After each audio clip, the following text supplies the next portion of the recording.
দর্শকবৃন্দ, এই গল্পটি হল শেহেনশাহ-এ-বাগদাদের এক সত্যিকারের মুরিদ এবং এক জালিম বাদশার। আখির কেন সেই বাদশাহ শেহেনশাহ-এ-বাগদাদের মুরিদকে ১০০ কোবরা সাপের কেল্লায় ফেলে দিয়েছিল? আমার বাচ্চারা, আল্লাহর শের কখনো কারো থেকে ভয় পায় না।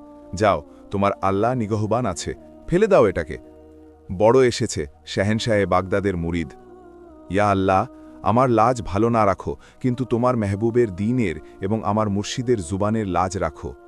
তারপর সেই বিষধর কোবরা সাপগুলো তার সাথে কি করে দিয়েছিল, আসুন দেখি এই সব আজকের এই ভিডিওতে। এটা সেই যুগের কথা যখন এক দূর দেশের সালতানাতে জাবির বাখত নামের বাদশার হুকুমত ছিল। তার কেল্লা কালো পাথর দিয়ে তৈরি ছিল, যা দেখতে এক ভয়ঙ্কর আশেব লাগত। জাবির বাখত শুধু এক বাদশা ছিল না, বরং তাকাত এবং তাকাব্বুর তার দিমাগ এত খারাপ করে দিয়েছিল যে সে নাউজুবিল্লাহ নিজেকে খোদা বলিয়ে নিতে শুরু করেছিল। তার সালতানাতের কানুন খুব ভয়ঙ্কর এবং সোজা ছিল। যেদিন কোনো বাচ্চা জন্ম নিত, তার কানে আজানের বদলে বাদশার তারিফ করা হতো। আর সবচেয়ে বড় জুলম এটা ছিল যে সিজদা শুধু বাদশার জন্যে মাকসুস ছিল। প্রতিদিন সকালে যখন সূর্যের প্রথম রশ্মি বেরোত, কেল্লার বড় নাক্কারা বেজে উঠত। এটা এই ইঙ্গিত ছিল যে সুজুদের সময় হয়ে গেছে। বসতির সব পুরুষ, মহিলা এবং বুড়োদের শাহী ময়দানে জমায়েত হতে হতো। বাদশাহ তার উঁচু তখ্তে, যার উপর হিরে জহরত বসানো ছিল, এসে বসত এবং এক জল্লাদ জোরে আওয়াজ দিত, ঝুঁকে পড়ো তোমাদের রবের সামনে, যার সির জমিনে লাগবে না সে ধরে থাকবে না। লোকেরা ভয়ে কাঁপতে কাঁপতে জমিনে পড়ে যেত এবং সেই জালিম মানুষকে সিজদা করত। এই মঞ্জার দেখে আসমানও হয়তো খুনের অশ্রু কাঁদত যে আশরাফুল মাখলুকাত এক মানুষের সামনে ঝুঁকে পড়েছে। কিন্তু যে কেউ এই হুকুম মানতে অস্বীকার করত, তার জন্য মৃত্যুর সাজা সাধারণ ছিল না। জাবির বখত কেল্লার তখানায় এক নাগমহল বানিয়ে রেখেছিল। এটা এক গভীর এবং অন্ধকার কুঁয়ো ছিল, যাতে সে আফ্রিকার জঙ্গল থেকে আনানো কালো কোবরা সাপ এবং বিষধর অজগর পালত। এই সাপগুলোকে অনেক দিন ভুখা রাখা হতো। যখন কোনো বাগী সিজদা করতে অস্বীকার করত, তাকে জিন্দা তুলে এই অন্ধকার কুঁয়ে ফেলে দেওয়া হতো। উপর থেকে লোকেরা শুধু হাড় ভাঙার এবং সাপের ফুসফুস শুনত, এবং তারপর এক যন্ত্রণাদায়ক চিৎকারের পর নিস্তব্ধতা ছড়িয়ে পড়ত। এই ভয় লোকেদের দিল থেকে ঈমানের আলো প্রায় নিভিয়ে দিয়েছিল। এই জুলিমের বসতি থেকে কোষ কোষ দূরে পাহাড়ের কোলে এক ছোট্ট বসতি ছিল, যাকে লোকেরা ওয়াদি সুকুন বলত। সেখানকার হাওয়ায় এক অদ্ভুত শীতলতা এবং সুগন্ধ ছিল। এই বসতির কিনারায় এক কাঁচা মসজিদের হুজরায় আল্লাহর এক অলির কিয়াম ছিল, যাকে দুনিয়া পীর সাহেব নামে জানত। পীর সাহেবের চেহারা এমন রৌশন ছিল যেন চৌধভীর চাঁদ। তার চোখে সেই সর্মস্তি ছিল যা শুধু আল্লাহওয়ালাদের খাসিয়ত হয়। তিনি দুনিয়ার শোর থেকে দূরে নিজের খালিকের স্মরণে মগ্ন থাকতেন। তার সবচেয়ে বড় পরিচয় এটা ছিল যে তিনি শহনশাহ বাগদাদ শেখ আব্দুল কাদের জিলানী রহমতুল্লাহি আলাইহের সত্যিকারের এবং পাক্কা মুরিদ ছিলেন।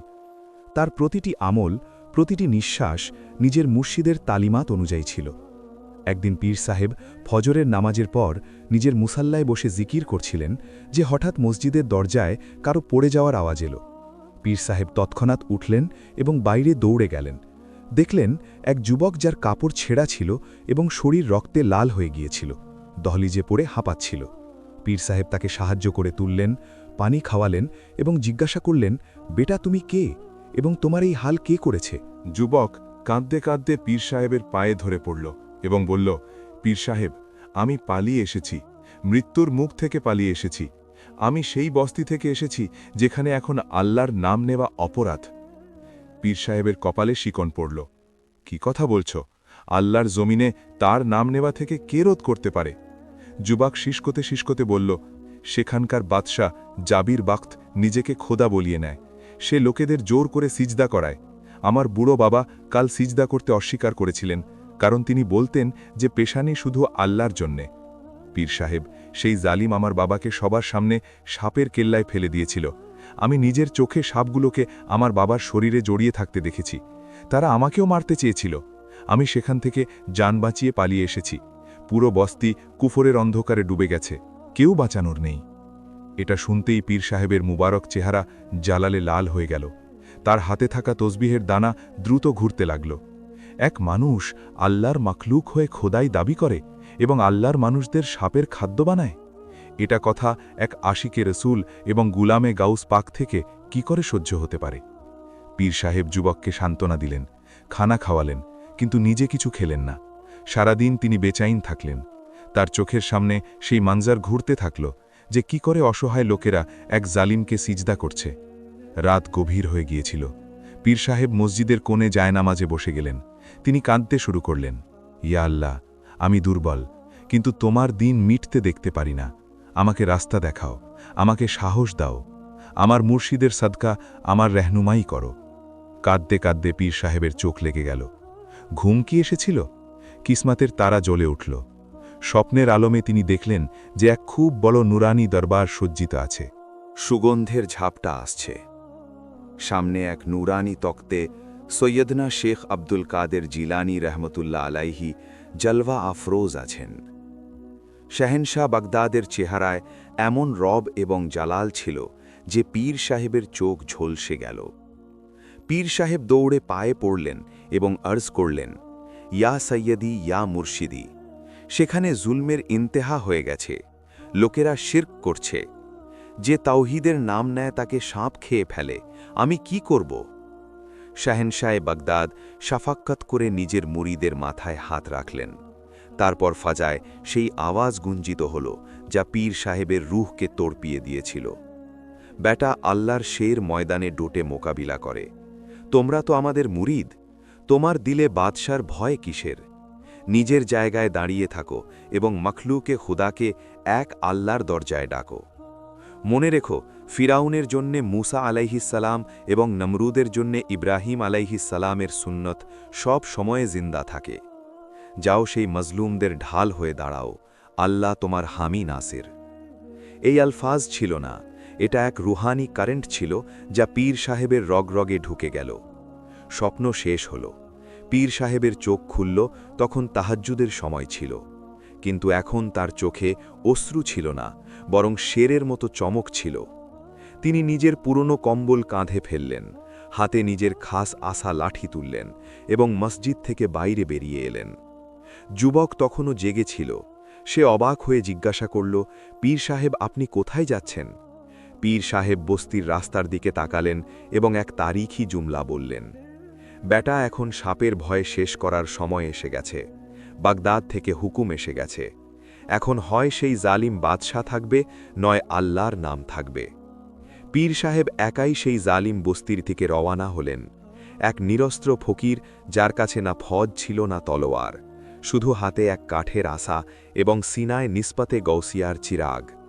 তিনি জানতেন না যে সামনে মৃত্যু দাঁড়িয়ে আছে নাকি ফতহ, কিন্তু তিনি জানতেন যে তার পিঠে শাহেনশাহ বাগদাদের হাত আছে।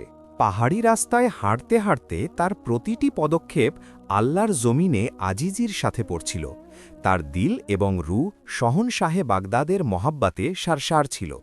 তিনি জানতেন যে মিশনে তিনি যাচ্ছেন সেখানে সামনে মৃত্যু দাঁড়িয়ে আছে, কিন্তু তার এই ইয়াকিন ছিল যে যার মাথায় কামেল মুর্শিদের ছায়া থাকে এবং দিলে আল্লাহর তৌহিদ থাকে, তাকে দুনিয়ার কোনো ফিরাউন পরাজিত করতে পারে না। সফর দীর্ঘ ছিল, কিন্তু পীর সাহেবের ঠোঁটে ক্লান্তির কোনো অভিযোগ ছিল না।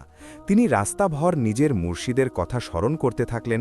তাকে সেই সময় মনে পড়ল যখন তিনি বাগদাদে বায়াত করেছিলেন এবং মুর্শিদ ফরমিয়েছিলেন, বেটা, ফকির সে নয় যে মাংতে ফিরে, ফকির সে যে আল্লাহর খাজানা থেকে মখলুককে বাঁটতে ফিরে। হাঁটতে হাঁটতে আখিরকার সেই অভিশপ্ত বস্তি চোখে পড়তে লাগল। দূর থেকেই কালো পতাকা হাওয়ায় লহরাচ্ছিল, যা এই সাক্ষ্য দিচ্ছিল যে এখানে জাবির বাদশার কালো কানুন চলে। বস্তির ফসিলের কাছে পৌঁছে পীর সাহেব এক মুহূর্তের জন্যে থামলেন।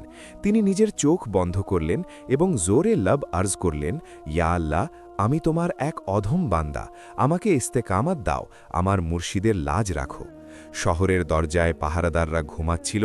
পীর সাহেব শানে বেনিয়াজি নিজের মস্তিতে আল্লাহর জিকির করতে করতে তাদের সামনে দিয়ে চলে গেলেন।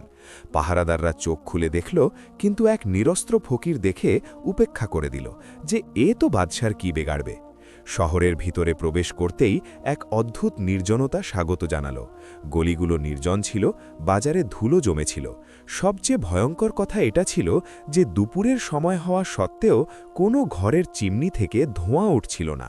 হাওয়ায় খানার সুগন্ধের বদলে ভয়ের গন্ধ ছিল। পীর সাহেব হাঁটতে হাঁটতে বস্তির চৌকে পৌঁছলেন। সেখানকার মঞ্জার দিল কাঁপিয়ে দেওয়ার মতো ছিল। কিছু নিষ্পাপ বাচ্চা মাটিতে পড়েছিল, তাদের পেট ভুকে পিঠের সাথে লেগে গিয়েছিল।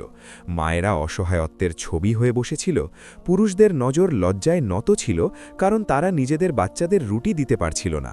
পীর সাহেব এক বৃদ্ধের কাছে থামলেন এবং নরম করে জিজ্ঞাসা করলেন, বড় মিয়া, এ কি নিস্তব্ধতা? বাচ্চারা ভুখে তড়পাচ্ছে, কিন্তু কোনো চুলা জ্বলছে না কেন? বৃদ্ধ ভয়ার্ত আওয়াজে ফিসফিস করে বলল, এই মুসাফির, আসতে বলো, দেওয়ালেরও কান আছে। আমাদের বাদশার হুকুম যে সব শস্য শাহী গোদামে জমা হবে। ঘরে চুলা জ্বালানোর উপর নিষেধাজ্ঞা আছে। যে ব্যক্তি সকানে মহলে গিয়ে বাদশাকে সিজদা করে তাকে এক শুকনো রুটি মেলে। যে সিজদা করে না তার ঘরে আগুন জ্বলতে পারে না। আমরা ভুখে মরতে পারি, কিন্তু এই জালিমের মুখবীর সর্বত্র আছে। এটা শুনে পীর সাহেবের চেহারা জালালে জ্বলে উঠল। তিনি আসমানের দিকে আঙুল তুললেন এবং ফরমালেন, ইন্নাল্লাহা ওয়া ইন্না ইলাইহি রাজিউন। রিজিক দানকারী তো আমার রব, যে পাথরের ভিতরের কীটকেও পালে। এই জালিম কে হয় রিজিক রোধ করার? পীর সাহেব সেখানেই জমিনে বসে পড়লেন। লোকেরা তাকে অবাক হয়ে দেখছিল। পীর সাহেব অনুভব করলেন যে এখন হিকমতে আমলির দরকার, জজবাতে কাজ চলবে না। বাদশার এই নিজাম ভাঙার জন্যে রুহানি রাহনুমাই দরকার। তিনি সেখানে চাদর বিছিয়ে মুরাকাবায় মাথা ঝুঁকিয়ে দিলেন। দুনিয়ার শোর শেষ হয়ে গেল এবং তিনি রুহানি সফর করে নিজের মুর্শিদের দরবারে পৌঁছে গেলেন। স্বপ্নের আলমে তিনি দেখলেন যে শহনশাহ বাগদাদ এক নুরানি কুরসিতে তাশরিফ ফরমা আছেন। পীর সাহেব আদবের সাথে দোজানু হয়ে বসলেন এবং নজর নত করে নিলেন। পীর সাহেব আরজ করলেন, ইয়া মুর্শিদি, হালাত খুব সঙ্গীন। জালিম লোকেদের রুটি বন্ধ করে তাদের ঈমান কেনার জাল বিছিয়েছে। লোকেরা ভুখে দুর্বল হয়ে সিজদা করতে বাধ্য হচ্ছে। আমাকে বলুন, আমি তাদের সাহায্য কি করে করব? আমি একা এবং তাদের কাছে লাস্কর আছে। শাহানশাহ বাগদাদ জালালে নিজের শাহাদাতের আঙুল আল্লাহর দিকে তুললেন এবং এক খাস হিকমতে আমলি বুঝিয়ে ফরমালেন, বেটা, ঘাবড়াও না। সে যদি শস্যের ওপর পাহারা বসাতে পারে, তাহলে কি সে আল্লাহর বরকতে পাহারা বসাতে পারে? কখনো না। আল্লাহর জাত আর রাজ্জাক। তারপর মুর্শিদ পদ্ধতি বুঝিয়ে দিলেন, শোনো, তাদের বলো যে বাদশাহর গোদামের দিকে তাকিও না, নিজেদের ঘরে ঝাঁকো। যার কাছে যা কিছু বাকি আছে, শুকনো রুটির টুকরো, মুঠো ভরা আটা বা পানির ঘুঁট, সব এক জায়গায় জমা করো। তার ওপর আল্লাহর নাম নিয়ে কাপড় ঢেকে দাও। এবং হ্যাঁ, নিজের তাকতে ভরসা করো না, শুধু আল্লাহর রহমতে ইয়াকিন রাখো। যখন তোমরা আল্লাহর নাম নিয়ে হাত ঢোকাবে, তখন আমার রব গায়েব থেকে এমন দরজা খুলবে যে বাদশাহর গোদাম খালি হয়ে যাবে, কিন্তু আল্লাহর দস্তরখান শেষ হবে না। পীর সাহেব আর্জ করলেন, মুর্শিদ, দোয়া ফরমান যে আল্লাহ আমাকে এই ইমতেহানে সুরুখুরু করেন। শাহনশাহ বাগদাদ ঘরমালেন, যাও, আল্লাহ তোমার সাথে আছে। মুরাকাবা ভেঙে গেল। পীর সাহেব চোখ খুললেন। তখন তার চেহারায় ইতমিনানের মুস্কান ছিল। তিনি নিজের জায়গা থেকে দাঁড়ালেন এবং বুলান্দ আওয়াজে ডাকলেন, হে লোকেরা, ভয় পেও না। আমাকে আমার মুর্শিদ আল্লাহর খাজানার চাবি বলে দিয়েছেন। যাও, তোমাদের ঘর থেকে যা কিছু বাকি আছে, যদি একটা দানাও হয়, তাই নিয়ে এসো। আজ বাদশাহ তোমাদের রুটি দেবে না, আজ তোমার রব তোমাদের খাওয়াবে। লোকেরা হিচকি তুলে উঠল। কারো কাছে অর্ধেক শুকনো রুটি ছিল, কারো কাছে মুঠো ভরা জব ছিল এবং কারো কাছে শুধু পানির বাটি। তারা সব এনে পীর সাহেবের সামনে রাখল। এই এত কম খানা ছিল যে হয়তো দুজনের পেটও ভরত না। পীর সাহেব শাহানশাহ বাগদাদের বলা পদ্ধতি অনুযায়ী এই খানার ওপর নিজের চাদর ঢেকে দিলেন। তারপর তিনি চোখ বন্ধ করলেন, আসমানের দিকে তাকালেন এবং সূরায়ে কুরাইশের তিলাওয়াত করলেন। তার পুরো অস্তিত্ব আল্লাহর হুজুরে কাঁপছিল যে, ইয়া আল্লাহ, আমার লাজ না রাখো, তোমার মাহবুবের দ্বীনের এবং আমার মুর্শিদের কথার লাজ রাখো। তারপর তিনি বুলান্দ আওয়াজে বিসমিল্লাহির রহমানির রহিম পড়লেন এবং চাদরের নিচে হাত ঢোকালেন। মজমার চোখ ফেটে গেল। পীর সাহেব ভিতর থেকে গরম গরম তাজা রুটি বের করতে শুরু করলেন। এসো, আল্লাহর নামে খেতে থাকো। ভুকা লোকেরা ঝাঁপিয়ে পড়ল। একজন খাচ্ছে, আরেকজন নিয়ে যাচ্ছে। সেই খানা যা মুঠো ভরা ছিল, এখন শেষ হওয়ার নামই নিচ্ছিল না। পাত্র ভরতে থাকল, পেট ভরতে থাকল, কিন্তু চাদরের নিচ থেকে আল্লাহর বরকত উথলে পড়ছিল। এক বৃদ্ধ ব্যক্তি খেতে খেতে কেঁদে ফেলল। এটা কি জাদু? পীর সাহেব তৎক্ষণাৎ টোকা দিয়ে ফরমালেন, বাবাজি, এটা জাদু নয়, এটা আল্লাহর বরকত। যখন তোমরা জালিম থেকে আশা ভেঙে এক আল্লাহর সাথে আশা জুড়ে নিয়েছ, তখন আল্লাহ নিজের গায়েবী দরজা খুলে দিয়েছেন। এটা সব আমার মুর্শিদের তালিম এবং আমার রবের ফাজাল। পুরো বসতিতে যেখানে কিছুক্ষণ আগে মৃত্যুর নিস্তব্ধতা ছিল, এখন সেখানে আল্লাহু আকবার এবং লা ইলাহা ইল্লাল্লাহর ধ্বনি গুঞ্জিত হতে লাগল। লোকেদের চেহারা থেকে বাদশার ভয় চলে গিয়ে আল্লাহর নূর এসে গেল। কিন্তু ঠিক সেই মজমায় এক ব্যক্তি ছিল যে খানা খায়নি। সে নিজের কালো চাদরে মুখ ঢেকে রেখেছিল। সে ছিল বাদশার খাস গুপ্তচর। সে নিজের চোখে এই কারামত দেখল, তাই তার পায়ের নিচ থেকে জমিন সরে গেল। সে ভাবল, যদি এই খবর বাদশাকে না দেয় তাহলে এই ফকির বাদশার খোদাই শেষ করে দেবে। সে ভিড় থেকে বেরিয়ে উল্টো পায়ে কেল্লার দিকে দৌড় লাগাল। ওদিকে বসতিবাসীরা আল্লাহর শুকরিয়ায় সিজদা করছিল এবং ওদিকে কেল্লায় এক নতুন ঝড় উঠতে চলেছিল। পীর সাহেব জানতেন যে এখন জং শুরু হয়ে গেছে। সূর্য অস্ত গিয়েছিল এবং বসতির ওপর এক ভয়ঙ্কর রাতের ছায়া পড়ছিল। ওদিকে বসতিতে লোকেরা পেট ভরে খানা খাওয়ার পর আল্লাহর শুকরিয়া আদায় করছিল, কিন্তু ওদিকে কেল্লার ভিতরে এক ঝড় বয়ে যাচ্ছিল। সেই গুপ্তচর যে নিজের চোখে পীর সাহেবের কারামত দেখেছিল, হাঁপাতে হাঁপাতে দরবারে প্রবেশ করল এবং সোজা বাদশার পায়ে পড়ে গেল। গজব হয়ে গেছে বাদশা সালামত, আপনার কানুন ভেঙে গেছে, আপনার খোদাইকে চ্যালেঞ্জ করা হয়েছে। জাবির বাদশাহ যে নিজের তখ্তে বসে শরাবের পেয়ালা পান করছিল, রাগে দাঁড়িয়ে গেল। তার চোখ অঙ্গারের মতো লাল ছিল। কার মৃত্যু এসেছে যে জাবির বক্তের কানুন ভাঙার সাহস করেছে? গুপ্তচর কাঁপতে কাঁপতে বলল, সরকার, সে কোনো সাধারণ মানুষ নয়, সে এক ফকির যে অন্য গ্রাম থেকে এসেছে। তার কাছে না ফৌজ আছে না খাজানা, কিন্তু সে আজ পুরো বসতিকে পেট ভরে খানা খাইয়েছে। আমি নিজের চোখে দেখেছি, সে এক ছোট চাদরের নিচ থেকে এত খানা বের করেছে যে শেষই হয়নি। সে লোকেদের বলছে যে বাদশাকে সিজদা করো না, শুধু সেই খোদাকে সিজদা করো যে আসমানে আছে। লোকেরা এখন আপনার থেকে ভয় পাচ্ছে না, তারা সেই ফকিরের দিবানা হয়ে গেছে। এটা শুনতেই বাদশার রাগে শরাবের পেয়ালা জমিনে আছড়ে ফেলল। কাঁচের টুকরো পুরো দরবারে ছড়িয়ে পড়ল। অসম্ভব, এই বসতির খোদা আমি, রিজিক আমার গোদামে আছে, তাহলে সেই ফকির কোথা থেকে এনেছে? এটা নিশ্চয়ই কোনো বড় জাদুকর যে লোকেদের চোখে পর্দা ফেলছে। বাদশা নিজের উজিরের দিকে তাকালো এবং গর্জন করল, ডাকো আমার খাস জাদুকর নাজাশকে। আজ রাতে সেই ফকিরের আখিরি ফয়সালা হয়ে যাবে। আমি দেখব তার খোদা তাকে আমার জাদু থেকে কি করে বাঁচায়। কিছুক্ষণ পরেই দরবারে ধোঁয়া ছড়িয়ে পড়ল এবং নাজাশ জাদুকর হাজির হল। এটা এক অত্যন্ত ভয়ঙ্কর চেহারার মানুষ ছিল, যার গলায় হাড়ের মালা এবং শরীরে ছাই মাখা ছিল। এই অভাগা ছিল যে শয়তানদের খুশি করার জন্যে মানুষের কুরবানি দিত। বাদশাহ হুকুম দিল, নজাশ, সেই ফকির আজকের রাতে জিন্দা থাকবে না।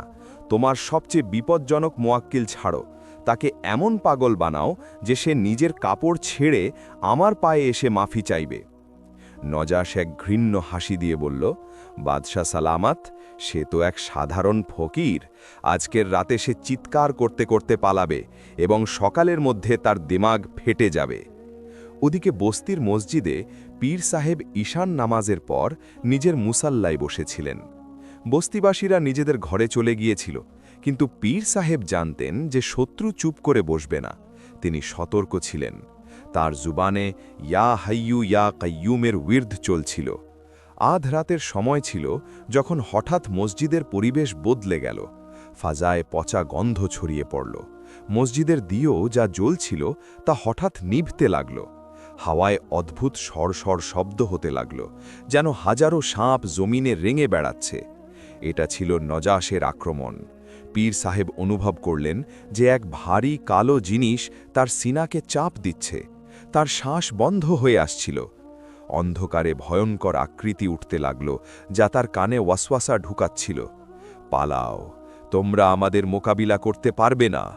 বাদশার সামনে ঝুঁকে পড়ো।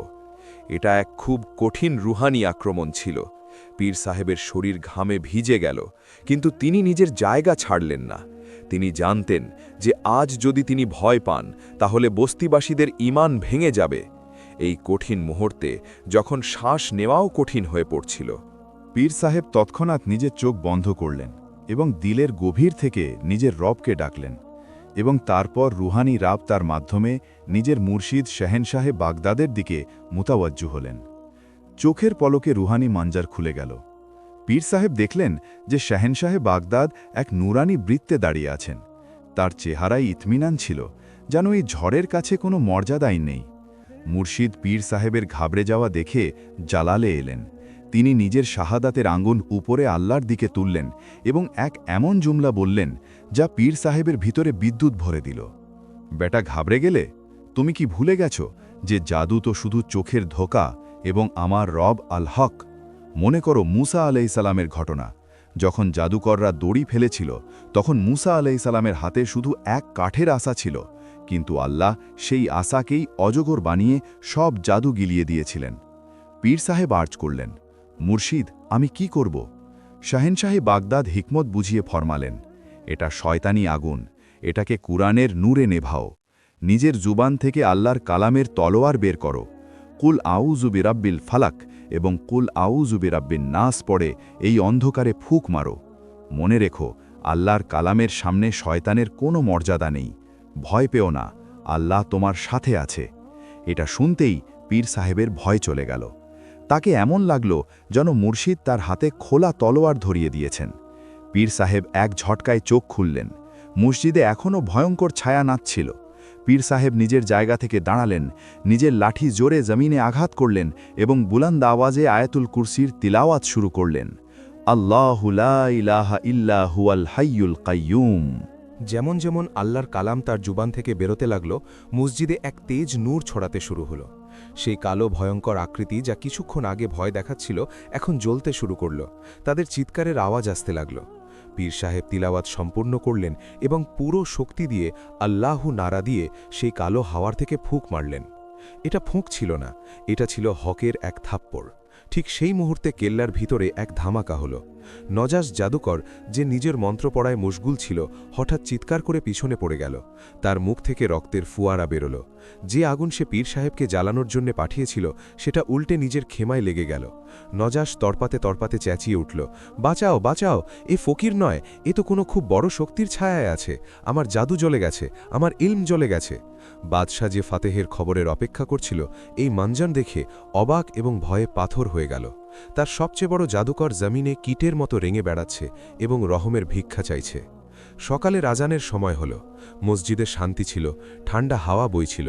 পীর সাহেব শান্তিতে ফজরের আজান দিলেন। তার আওয়াজ যখন বস্তির কানে পড়ল, তখন লোকেদের ইয়াকিন হল যে হক জিতে গেছে এবং বাতিল হেরে গেছে। লোকেরা দৌড়ে মসজিদে এলো। তারা দেখল পীর সাহেব মুসাল্লায় বসে আল্লাহর হুজুরে সিজদায় কাঁদছেন। ইয়া আল্লাহ, তোর শুকুর যে তুই নিজের কালামের বলকতে বাতিলের মাথা নত করে দিয়েছিস। যখন লোকেরা জিজ্ঞাসা করল যে রাতে কি হয়েছিল, তখন পীর সাহেব মুস্কুরিয়ে শুধু এতটুকু বললেন, রাত অন্ধকার ছড়ানোর চেষ্টা করছিল, কিন্তু আমার মুর্শিদ আমাকে বলেছেন যে সূর্যোদয়ের আগে অন্ধকার সবচেয়ে গভীর হয়। কিন্তু পীর সাহেব জানতেন যে এই বাদশাহ এখন চুপ করে বসবে না। তার জাদু ভেঙে গেছে। এখন সে কোনো এমন আঘাত করবে যা শারীরিক হবে, এবং তার অনুমান ভুল ছিল না। কেল্লায় জাবির বাদশাহ রাগে পাগল হয়ে গিয়েছিল। সে নিজের সিপাহীদের ডাকল এবং এক এমন হুকুম দিল যা পুরো বস্তির জন্যে মৃত্যুর পরোয়ানা ছিল। সেই ফকির আমার জাদুকরকে হারিয়েছে নাকি? সে লোকেদের খানা খাইয়েছে নাকি? এখন আমি দেখব এই লোকেদের পানি কি করে খাওয়ায়। বাদশাহ গর্জন করে হুকুম দিল, যাও এবং সেই নহরের পানি বন্ধ করে দাও যা বস্তির দিকে যায়। এক ফোঁটা পানিও সেখানে যাওয়ার নয়। আমি দেখব যখন তাদের বাচ্চারা পিপাসায় তড়পাবে, তখন এই ফকির কোন মোজেজা দেখায়। পরের সকালে যখন বস্তিবাসীরা জেগে উঠল, তখন এক নতুন কেয়ামত তাদের অপেক্ষা করছিল। বস্তির মাঝ দিয়ে বয়ে যাওয়া সেই ছোট নহর, যা শতাব্দী ধরে তাদের পিপাসা মেটাচ্ছিল, আজ পুরোপুরি শুকিয়ে পড়েছিল। নহরের ভেজা মাটি রোদে শুকিয়ে ফেটে যেতে শুরু করেছিল। বাদশাহের সিপাহীরা রাতারাতি নহরের মুখ ঘুরিয়ে দিয়েছিল এবং পানির প্রতিটি পথে পাহারা বসিয়ে দিয়েছিল।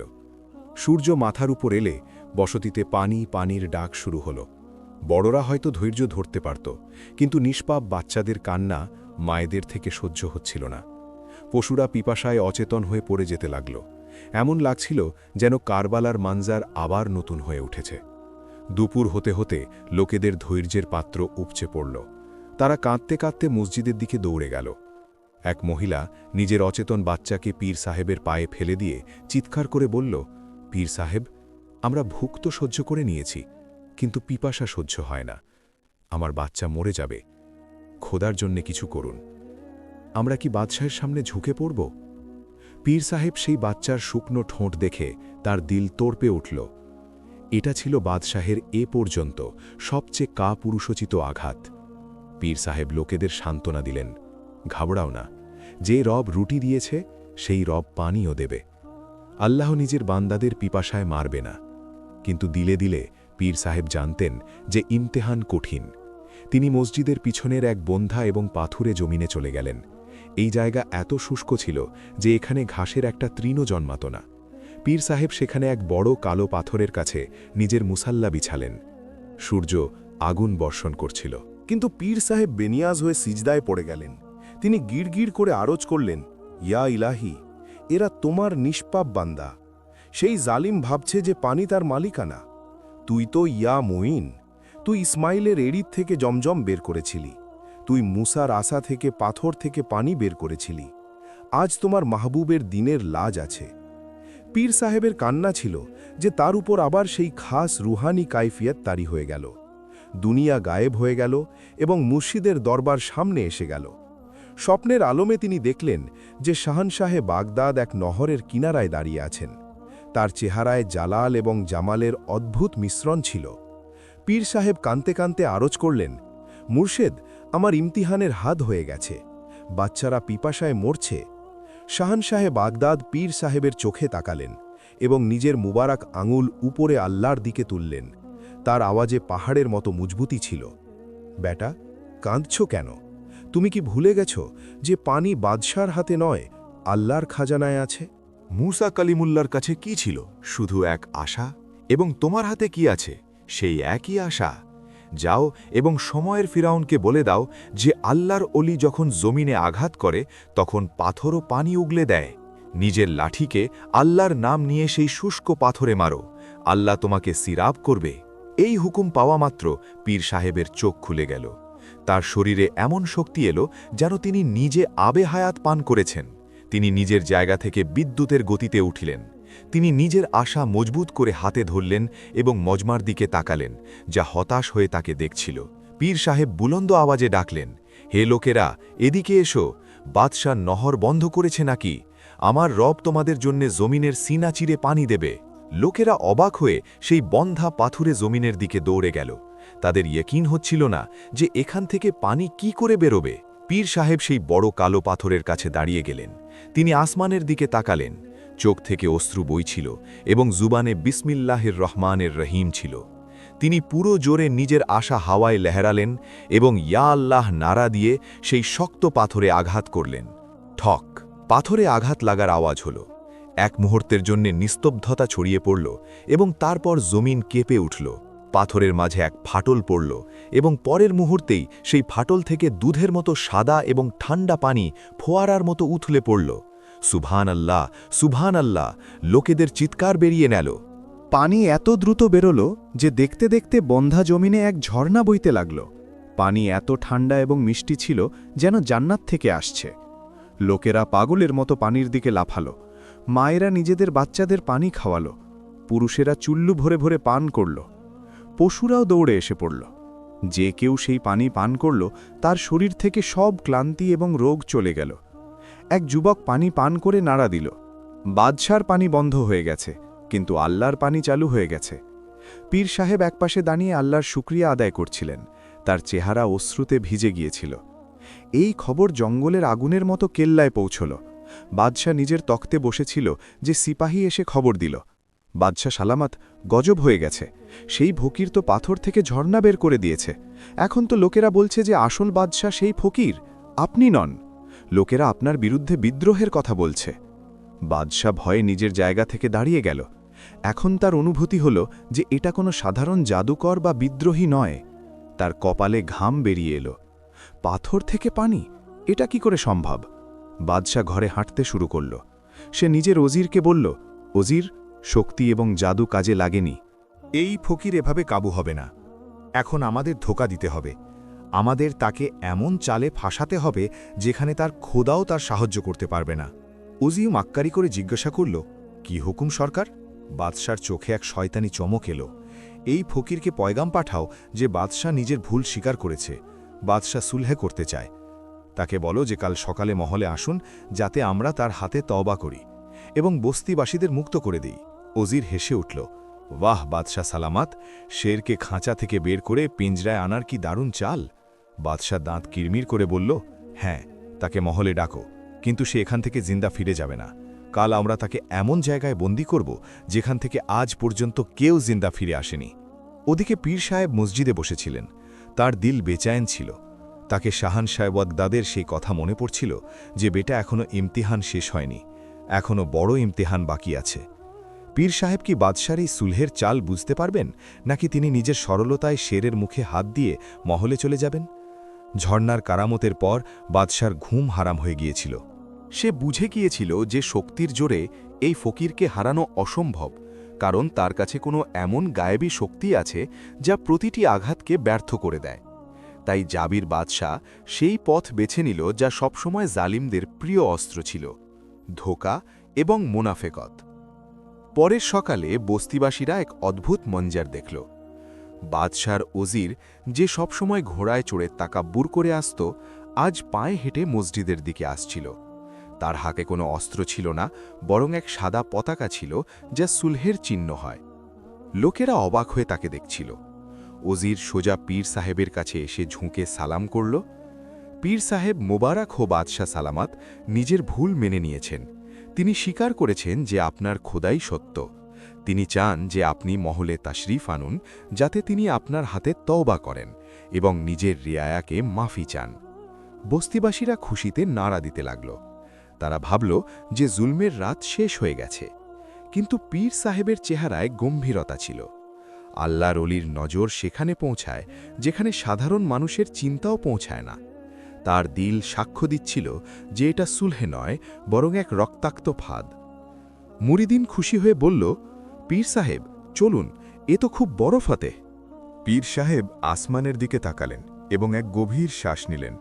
তিনি দিলে দিলে আরজ করলেন, ইয়া আল্লাহ, আমি জানি যে এই ডাক মৃত্যুর ডাক, কিন্তু যদি তোমার দিনের শারবুলান্দি এতেই হয় তাহলে আমার কাছে মঞ্জুর। পীর সাহেব নিজের আশা তুললেন এবং ওজিরকে ফরমালেন, চলো আমরা বাদশার কাছে যাব। যেইমাত্র পীর সাহেব মহলের বড় দরজা দিয়ে ভিতরে প্রবেশ করলেন, মঞ্জার বদলে গেল। সেই দরজা যা বাইরে থেকে খোলা ছিল, তার ভিতরে যাওয়া মাত্র ধড়াম করে বন্ধ করে দেওয়া হলো। হঠাৎ দেওয়ালের ওপর থেকে শত শত তীরন্দাজ দেখা গেল এবং চার দিক থেকে অস্ত্রধারী সিপাহীরা পীর সাহেবকে ঘিরে ফেলল। বাদশাহ নিজের তখ্তে বসে হাসতে হাসতে বলল, দেখেছ ফকির, তুমি আমার জাদুকরকে হারিয়েছ, আমার নহর খুলেছ, কিন্তু আমার বুদ্ধিকে হারাতে পারোনি। ভালো শেরও কি শিকারের সাথে সুলহ করে? পীর সাহেব খুব শান্ত বেনিয়াজিতে তার চোখে চোখ রেখে ফরমালেন, জাবির, তুই আমাকে ধোঁকা দিয়েছিস। মনে রাখ, ধোঁকাবাজ আল্লাহর পাকড় থেকে বাঁচতে পারে না। তুই আমার শরীরকে বন্দী করেছিস, আমার ঈমানকে নয়। বাদশার চেহারার আগে বিকৃত হয়ে গেল। সে হুকুম দিল, এটাকে শিকল দিয়ে বেঁধে ফেল এবং নিয়ে যাও কাল কোঠরিতে। আজকের রাত এর জীবন কি আখেরি রাত হবে। কাল সকালে আমরা এটাকে সাপের খাদ্য বানাবো। সিপাহীরা পীর সাহেবের হাতে এবং পায়ে ভারী বেড়ি পরিয়ে দিল। তাকে টেনে হিঁচড়ে মহলের সবচেয়ে নিচের অংশে নিয়ে যাওয়া হলো, যেখানে অন্ধকার অন্ধকার এবং দুর্গন্ধ ছিল। এটা সেই কারাগার ছিল যেখানে সূর্যের রশ্মিও প্রবেশ করতে পারত না। পীর সাহেবকে সেখানে ফেলে দরজা বন্ধ করে দেওয়া হলো। অন্ধকার, একাকিত্ব এবং লোহার ভারী শিকল। বাইরে থেকে সবকিছু শেষ হয়ে গিয়েছিল বলে মনে হচ্ছিল। বস্তিবাসীরা বাইরে কাঁদছিল যে তাদের মসিহা ধরা পড়ে গেছে। বাদশাহ মহলে উৎসব করছিল, কিন্তু কারাগারের ভিতরের মঞ্জর অন্য ছিল। পীর সাহেব সেই নোংরা জমিনে বসেছিলেন। তিনি ঘাবড়ে চিৎকার করেননি, বরং শান্তিতে নিজের চোখ বন্ধ করে নিলেন। তার ঠোঁটে মুস্কান এসে গেল। তিনি বেড়ির দিকে তাকালেন এবং ফরমালেন, হে লোহার শিকল, সাক্ষী থেকো, আমি এই বন্দিত্ব কোনো অপরাধে নয়, নিজের রবের তৌহিদের খাতিরে কবুল করেছি। তারপর তিনি মাথা ঝুঁকালেন এবং রুহানি রাবতার মাধ্যমে নিজের গুমখার এবং রেহনুমা শহনশাহ বাগদাদের দিকে মুতাবাজ্জ হলেন। মুর্শিদ, আপনি ফরমিয়েছিলেন যে এখনও ইমতিহান বাকি আছে। দেখুন, আমি শিকলে বাঁধা। আমার রব কি আমার থেকে নারাজ তো নয়? কারাগারের অন্ধকার হঠাৎ নূরে বদলে গেল, দেওয়াল গায়েব হয়ে গেল।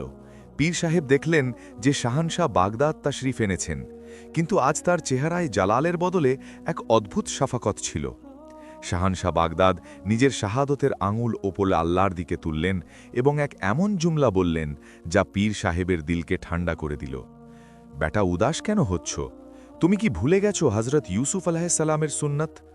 আল্লাহ নিজের প্রিয় বান্দাদের কারাগারে পাঠান না যে তাদের সাজা দেন, বরং পাঠান যাতে তাদের মার্তাবা বুলান্দ করেন।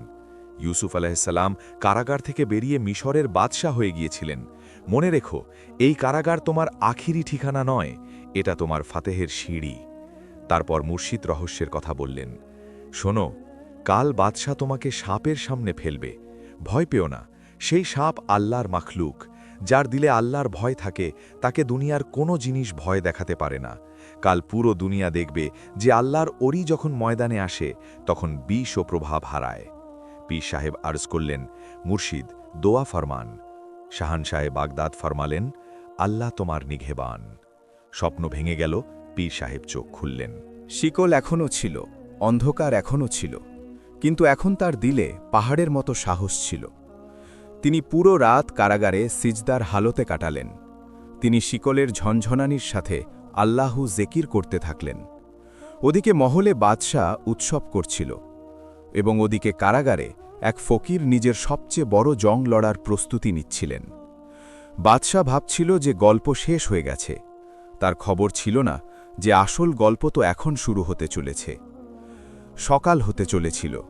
জল্লাদরা কোঠরির দিকে এগোচ্ছিল যাতে পীর সাহেবকে নিয়ে গিয়ে নাগমহলে ফেলতে পারে। সকাল হয়ে গিয়েছিল। কেল্লার বড় ময়দানে নক্কারা বাজছিল, কিন্তু এটা খুশির নয়, বরং মৃত্যুর নক্কারা ছিল। জাবির বাদশাহ পুরো বসতিকে হুকুম দিয়েছিল যে তারা কেল্লায় জমায়েত হোক, যাতে নিজের চোখে দেখে যে বাদশাহের বিদ্রোহীর কি পরিণতি হয়। লোকেরা কাঁদতে কাঁদতে ভয়ে দাঁড়িয়েছিল। তাদের নজর সেই কালো অভিশপ্ত দরজায় আটকে ছিল যাকে নাগমহল বলা হতো। এটা আসলে জমিনের ভিতর খোঁড়া এক খুব গভীর কুয়ো ছিল, যার দেওয়াল এত পিচ্ছিল ছিল যে কেউ উপরে উঠতে পারত না। এর ভিতরে 100 কালো কোবরা সাপ ছাড়া হয়েছিল, যাদের গত 10 দিনে মাংসের এক টুকরোও দেওয়া হয়নি।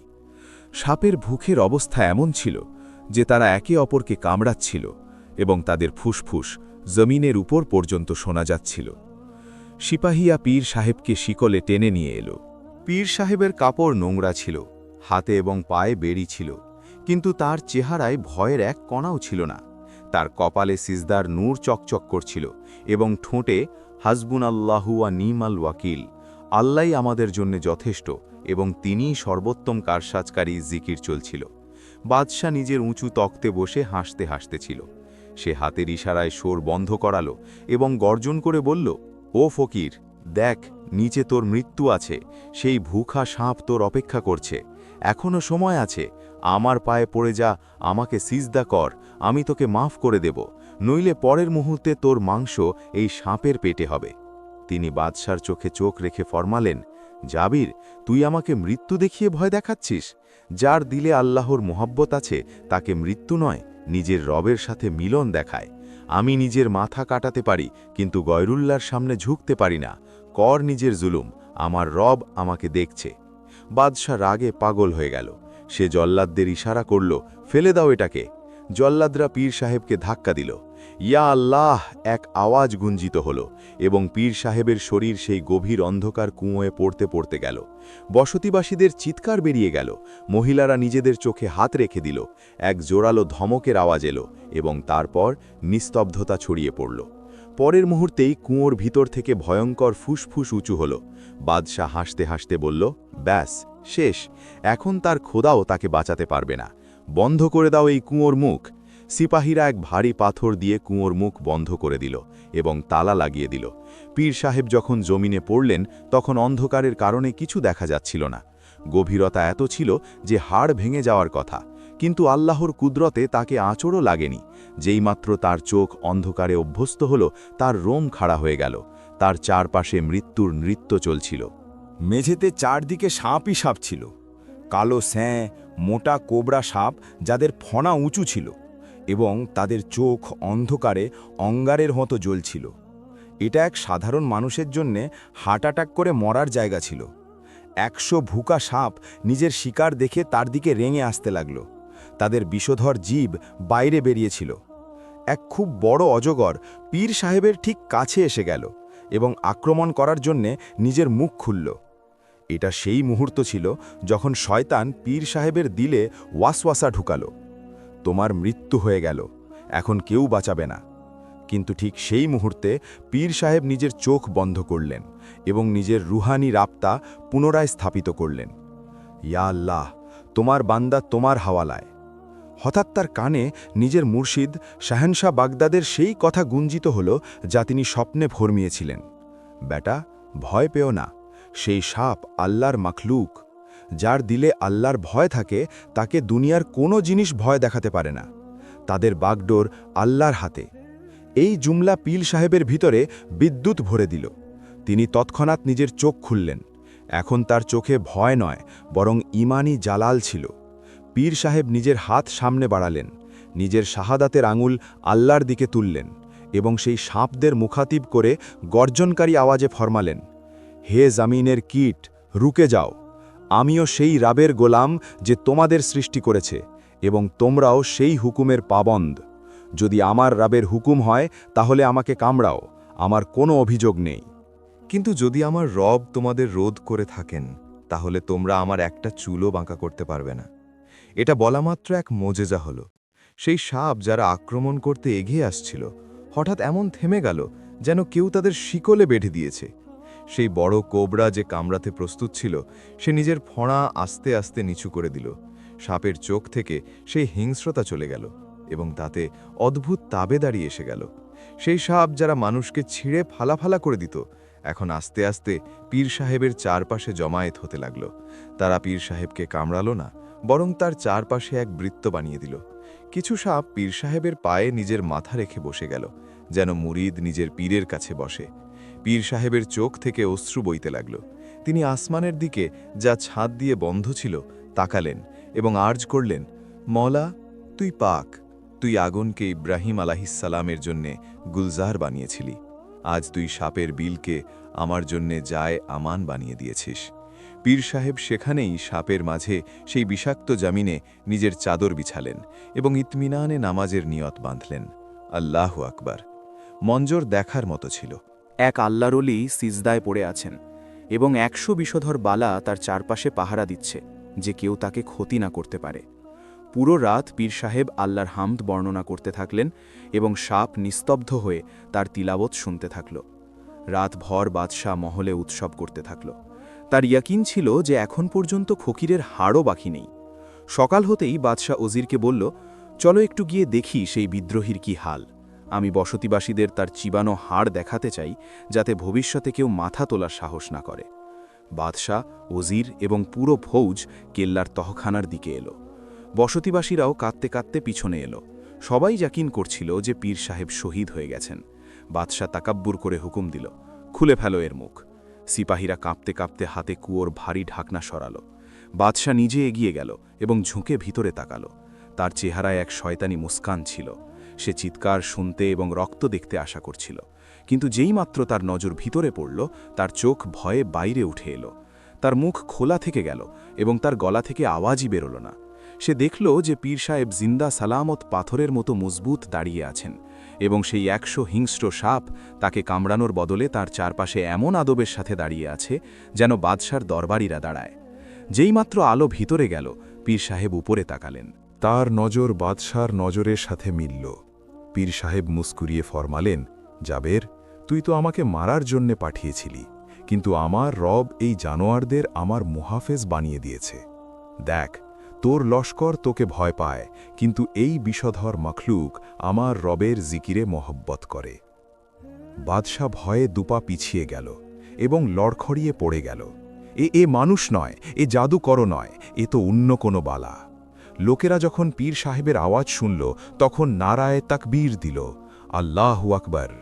পীর সাহেব সাপের দিকে তাকালেন এবং নরম করে বললেন, যাও, আল্লাহর মখলুক, রাস্তা ছেড়ে দাও। সাপ তৎক্ষণাৎ পিছিয়ে গেল এবং রাস্তা বানিয়ে দিল। সিপাহীরা দড়ি ফেলল এবং পীর সাহেব শেরের মতো দন্দনাতে বাইরে তশরিফ আনলেন। তার কাপড়ে একটা ভাঁজও ছিল না এবং চেহারায় ফতেহের নূর ছিল। বাদশাহ জমিনে পড়ে কাঁপছিল, তাকে নিজের মৃত্যু সামনে দেখা যাচ্ছিল, কারণ এখন তার আখেরি অস্ত্র ব্যর্থ হয়ে গিয়েছিল। সে সাপ চেষ্টা করেছে, পানি বন্ধ করেছে, জাদু করেছে, কিন্তু হক জিতে গিয়েছিল। কিন্তু জালেম এত সহজে তওবা করে না। বাদশাহ হঠাৎ নিজের সিপাহীর তলোয়ার ছিনিয়ে নিল এবং পাগলের মতো পীর সাহেবের দিকে দৌড়ে গেল। আমি তোকে নিজের হাতে মারব। এখন হতে চলেছিল আখিরি এবং ইবরতনাক পরিণতি, সেই পরিণতি যা থেকে জমিন কেঁপে উঠবে।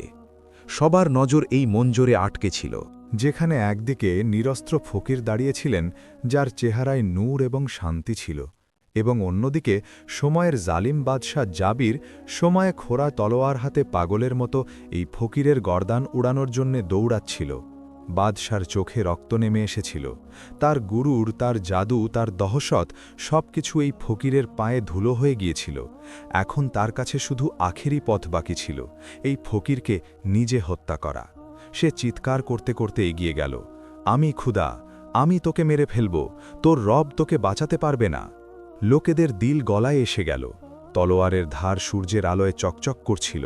দূরত্ব কমতে থাকল, 10 পা, 5 পা, কিন্তু পীর সাহেব নিজের জায়গা থেকে 1 ইঞ্চিও নড়লেন না। তিনি নিজের পলকও ফেললেন না। তার হাতে থাকা কাঠের আশা জমিনে ঠেকানো ছিল এবং তার নজর আসন্ন মৃত্যুর বদলে আসমানে আটকে ছিল।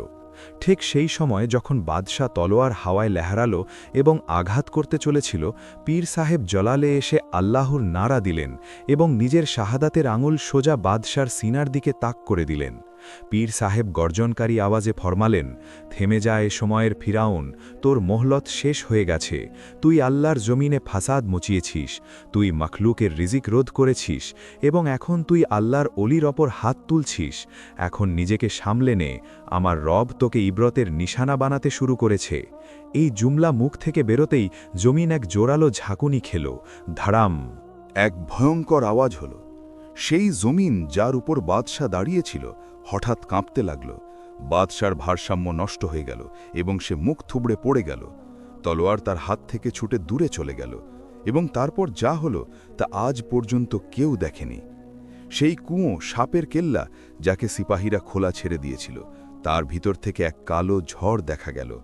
এটা ঝড় ছিল না, এটা সেই 100 কোবরা সাপ ছিল যারা আল্লাহর হুকুমে বাইরে বেরিয়ে এসেছিল। সাপের এক সেলাব ছিল যা দ্রুত রেঙে শুধু এবং শুধু বাদশার দিকে এগোচ্ছিল।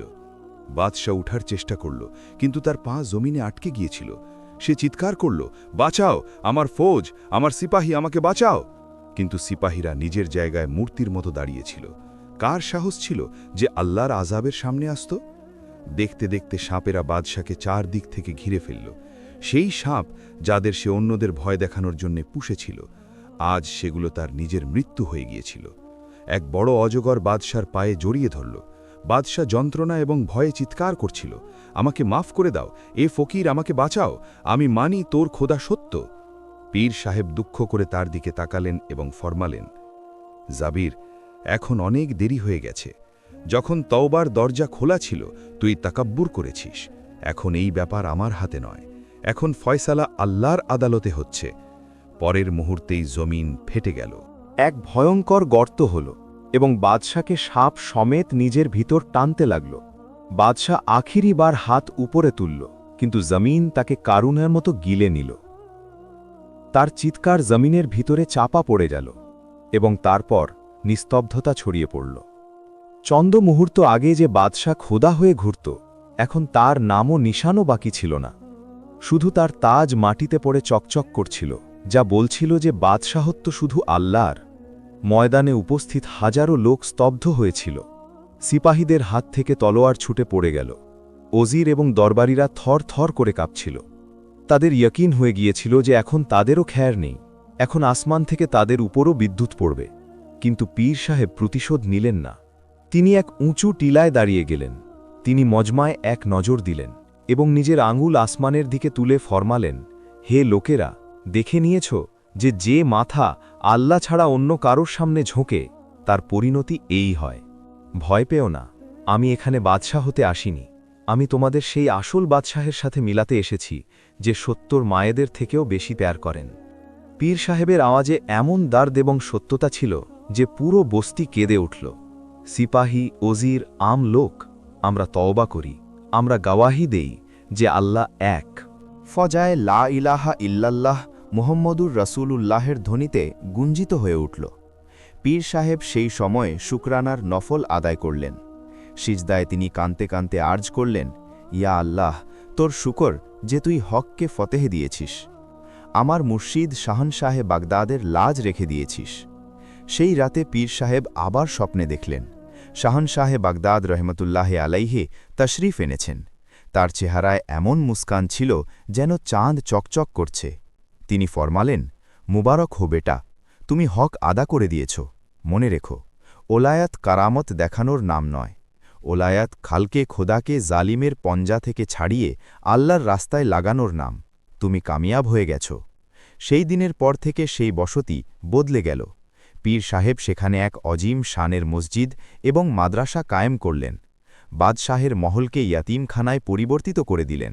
যে বসতিতে ভুক এবং পিপাসা ছিল সেখানে এখন লঙ্গরে গাউসিয়া চালু হয়ে গেল, যা কখনো শেষ হয় না। সত্যি, আল্লাহর শের ময়দান ছেড়ে পালায় না। তো নাজরিন, এই ছিল আমাদের আজকের ভিডিও। যদি ভিডিও ভালো লেগে থাকে তাহলে ভিডিও লাইক করে নিজের দোস্ত আহবাবের সাথে যতটা সম্ভব শেয়ার করো।